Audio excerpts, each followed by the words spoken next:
Zara leva les yeux au ciel. On verra bien. Le lendemain, elle se réveilla en retard. Maugréant, elle décida de prendre le raccourci par le sentier de brousse pour éviter la foule. À mi-chemin, elle vit une femme élégante, habillée de façon moderne, sous un grand arbre à cajou.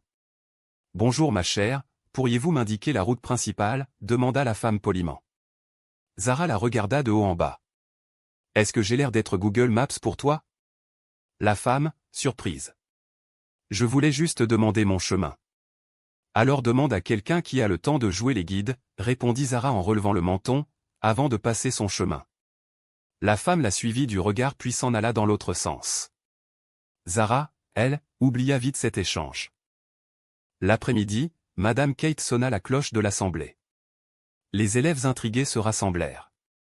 Une invitée spéciale était assise à l'avant, de dos. Madame Kate annonça. « Une invitée spéciale va maintenant s'adresser à vous. » La femme se leva et se retourna. Zara se figea. C'était la même femme du sentier. Son regard croisa celui de Zara, puis elle sourit. « Bonjour, je m'appelle Madame Hélène. Après vos examens, je parrainerai 5 élèves à l'université, bourse complète, tous frais payés. » La foule explosa de joie.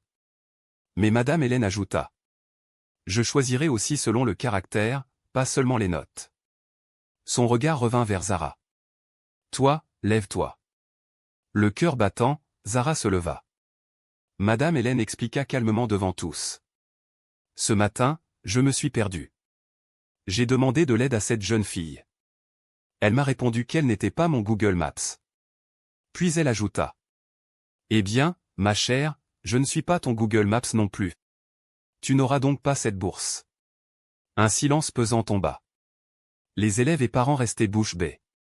Madame Hélène poursuivit. « Le caractère compte. La façon dont vous traitez les autres en dit plus sur vous que n'importe quelle note. » Elle appela alors 5 noms.